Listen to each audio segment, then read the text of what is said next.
अस्सलाम वालेकुम dear friends आज फिर हम इंफॉर्मेशन टेक में एक नई वीडियो के साथ हाजिर हैं जिसका टॉपिक बहुत ही ईमान को तरोताज़ा और अल्लाह पर यकीन बढ़ाने वाला है। आज की इस वीडियो में हम आपसे शेयर करेंगे कि किस तरह अल्लाह पाक ने नमरूद की कौम के मुकाबले में हज़रत इब्राहीम को आग में सलामत रखा और किस तरह से बैतुल्लाह शरीफ की तमीर शुरू हुई और किस तरह से हज़रत इब्राहीम अलैहिस्सलाम की छुरी चलाने के बावजूद हज़रत इस्माईल अलैहिस्सलाम पर छुरी ना चली। फ्रेंड, हज़रत इब्राहीम अलैहिस्सलाम जो अल्लाह के बरगुज़ीदा नबी और पैगम्बर हैं, जिनको खलीलुल्लाह यानी अल्लाह का दोस्त कहा जाता है। हज़रत इब्राहीम की पैदाइश तकरीबन 4000 साल कबल इराक़ में हुई। हज़रत इब्राहीम दुनिया के 3 बड़े मज़ाहिब यहूदियत, ईसाईयत और इस्लाम के पैगम्बरों में से एक हैं। यहूदी और ईसाई भी हज़रत इब्राहीम को अपना पेशवा मानते हैं। मज़हब इस्लाम में इनको बड़ी कदर की निगाह से देखा जाता है। चुनाचे कुरान मजीद की 14वीं सूरत इब्राहीम इन्हीं के नाम से मसूम है। हज़रत इब्राहीम को ये शरफ़ भी अता फरमाया कि आपके बाद आने वाले तमाम अम्बिया कराम आपकी औलाद से थे, इसलिए आपकी कुनियत अबुल अम्बिया यानी अम्बिया के वालिद भी है। कुरान करीम में आपका जिक्र 56 मरतबा आया है और आपकी विलादत सरज़मीन अहवाज़ के मुकाम सोस में हुई। फिर आपके वालिद आपको बाबिल मुल्क नमरूद में ले आए। मुफस्सिरीन और मुरखीन का बयान है कि नमरूद बिन कनान बड़ा जाबिर बादशाह था। सबसे पहले इसी ने ताज सर पर रखा। ये बादशाह लोगों से अपनी पूजा करवाता था। काहिन और नजूमी बड़ी कसरत से इसके दरबार में हाजिर रहते थे। नमरूद ने ख्वाब में देखा कि एक सितारा तलू हुआ है और इसकी रोशनी के सामने आफताब व महताब बिल्कुल बेनूर हो गए। इससे वो बहुत खौफज़दा हुआ। इसने काहनों से इस ख्वाब की तबीर दरियाफ्त की। उन्होंने कहा कि इस साल तेरी सल्तनत में एक फर्जंद पैदा होगा जो तेरे मुल्क के ज़वाल का बाइस बनेगा और तेरे दीन वाले इसके हाथ से हलाक होंगे। ये खबर सुनकर वो परेशान हुआ और इसने हुक्म दिया जो बच्चा भी पैदा हो कत्ल कर दिया जाए और मर्द औरतों से अलहदा रहें और इसकी निगरानी के लिए एक महकमा कायम कर दिया गया। मगर होनी को कौन टाल सकता है। हज़रत इब्राहीम की वालदा माजिदा हामला हुई और काहनों ने नमरूद को इसकी भी खबर दी कि वो बच्चा हमल में आ गया है। लेकिन चूंकि हज़रत की वालदा साहबा की उम्र काफ़ी कम थी, इनका हमल किसी तरह भी पहचाना ही ना गया। जब हज़रत इब्राहीम की विलादत का वक्त करीब आया तो आपकी वालदा उस तहखाने में चली गईं जो आपके वालिद ने शहर से दूर खोद कर तैयार किया था। वहाँ आपकी विलादत हुई और वहीं आप रहे। पत्थरों से इस तहखाने का दरवाज़ा बंद कर दिया जाता था। रोज़ाना वालदा साहबा दूध पिला आती थी और जब वहाँ पहुँचती थीं तो देखती थीं कि आप उंगलियों का किनारा चूसते थे और इससे दूध बरामद होता था। अल्लाह पाक ने कुरान करीम में मुतअद्दिद जगहों पर हज़रत इब्राहीम के हाल और औसाफ बयान फरमाए हैं। अल्लाह पाक ने हज़रत इब्राहीम को कुरान पाक में इन्हें उम्मत और इमामुन नास के लक़ब से पुकारा है और इन्हें मुतअद्दिद बार हनीफ भी कहा गया है। हज़रत इब्राहीम अलैहिस्सलाम को बचपन ही से क़ल्ब सलीम अता किया गया था। चुनाचे इन्होंने इब्तिदा ही से बुत परस्ती की मुखालफत की थी। अल्लाह की मखलूक में गौर व फ़िक्र के बाद इन्हें यकीन हो गया कि सारी कायनात को पैदा करने वाला एक मबूद हकीकी है जिसका कोई भी शरीक नहीं है, जैसा कि फरमाने इलाही है। और इस तरह हम इब्राहीम को आसमानों और ज़मीन की सल्तनत का नज़ारा कराते थे और मकसद ये था कि वो मुकम्मल यकीन रखने वालों में शामिल हों। चुनाचे जब उन पर रात छाई तो उन्होंने एक सितारा देखा। कहने लगे ये मेरा रब है। फिर जब वो डूब गया तो कहने लगे अगर मेरा रब मुझे हिदायत ना दे तो मैं यकीनन गुमराह लोगों में शामिल हो जाऊं।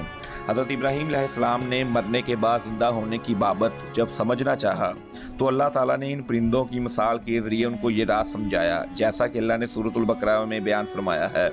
तर्जुमा। और जब हज़रत इब्राहीम ने कहा था कि मेरे परवरदिगार मुझे दिखाइए कि आप मुर्दों को कैसे ज़िंदा करते हैं, अल्लाह ने कहा क्या तुम्हें यकीन नहीं। कहने लगे यकीन क्यों ना होता मगर ताकि मेरे दिल को इत्मीनान हो जाए। अल्लाह ने कहा अच्छा तो 4 परिंदे लो और इन्हें अपने से मानूस कर लो। फिर इनको ज़िबा करके इनका एक एक हिस्सा हर पहाड़ी पर रख दो। फिर इनको बुलाओ, वो चारों तुम्हारे पास दौड़े चले आएंगे। हज़रत इब्राहीम अलैहिस्सलाम का वालिद आज़र मजहबी पेशवा था और बुत बनाकर बेचा करता था। हज़रत इब्राहीम अलैहिस्सलाम ने छोटी उम्र ही से बुतों की इबादत की मुखालफत की। हज़रत इब्राहीम अलैहिस्सलाम की खुलकर बुतों की मुखालफत के बाद इनको कत्ल करने और घर से निकालने की धमकी भी दी गई थी। हज़रत इब्राहीम का एक इबादत गाह में घुसकर बड़े बुत के अलावा तमाम बुतों के टुकड़े टुकड़े करने का वाक़या पेश आया, जिसका जिक्र कुरान करीम में है। चुनाचे इब्राहीम ने इनके बड़े बुत के सिवा सारे बुतों को टुकड़े टुकड़े कर दिया ताकि वो लोग इनकी तरफ रजू करें। वो कहने लगे हमारे खुदाओं के साथ ये हरकत किसने की है, वो कोई बड़ा जालिम था। कुछ लोगों ने कहा हमने एक नौजवान को सुना है कि वो इन बुतों के बारे में बातें बनाया करता है, इसे इब्राहीम कहते हैं। उन्होंने कहा तो फिर इनको सबके सामने ले आओ।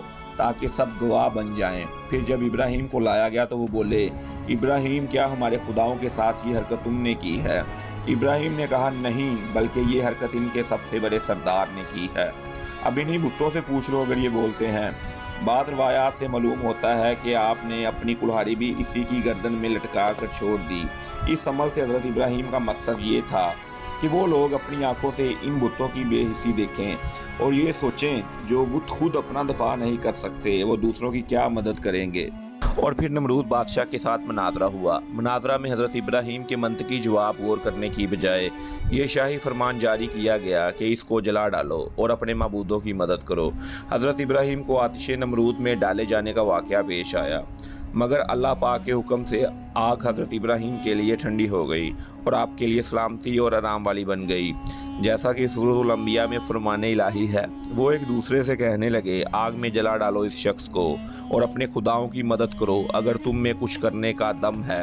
چنانچہ انہوں نے ابراہیم کو آگ میں ڈال دیا اور ہم نے کہا، اے آگ ٹھنڈی ہو جا اور ابراہیم کے لیے سلامتی بن جا۔ غرض یہ کہ اللہ کے حکم سے آگ حضرت ابراہیم کو کچھ بھی نقصان نہ پہنچا سکی۔ اس قوم کی بدنصیبی کی یہ حد تھی کہ اتنا بڑا معجزہ دیکھنے کے باوجود بھی ایک آدمی بھی ایمان نہ لایا۔ پھر اس قوم پر مچھروں کا عذاب آ گیا۔ چنانچہ حضرت ابراہیم علیہ السلام عراق چھوڑ کر ملک شام تشریف لے گئے اور وہاں سے فلسطین چلے گئے۔ ایک مرتبہ حضرت ابراہیم اپنی بیوی حضرت سارہ کے ہمراہ مصر تشریف لے گئے۔ وہاں کے بادشاہ نے حضرت ہاجرہ کو حضرت ابراہیم کی اہلیہ حضرت سارہ کی خدمت کے لیے پیش کیا۔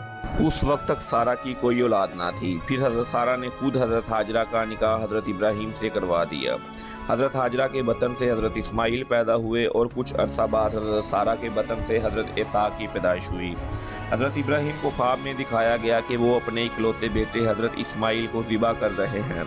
جب باپ نے بیٹے کو بتایا کہ اللہ تعالیٰ نے مجھے تمہیں ذبح کرنے کا حکم دیا ہے، حضرت اسماعیل نے کہا، بابا جان آپ کو جو کچھ بھی حکم دیا جا رہا ہے آپ وہ کر ڈالیں۔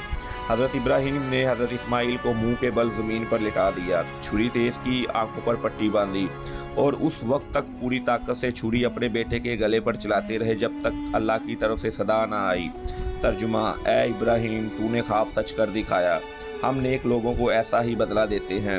چنانچہ حضرت اسماعیل کی جگہ جنت سے ایک مینڈا بھیجا گیا تھا جسے حضرت ابراہیم نے خود ذبح کیا۔ اس وقت کے بعد اللہ پاک نے جانوروں کی قربانی کا حکم دیا اور اس سنت کو سنت ابراہیمی بھی کہا جاتا ہے۔ اس عظیم امتحان کے بعد اللہ نے حضرت ابراہیم کو حکم دیا کہ دنیا میں میری عبادت کے لیے گھر تعمیر کرو۔ چنانچہ باپ بیٹے نے مل کر خانہ کعبہ کی تعمیر کی اور اسی خانہ کعبہ میں آج تک حج ہو رہا ہے اور پوری دنیا سے مسلمان اکٹھے ہو کر بیت اللہ میں حج کا فریضہ سر انجام دیتے ہیں اور یہ فریضہ قیامت تک سر انجام ہوتا رہے گا۔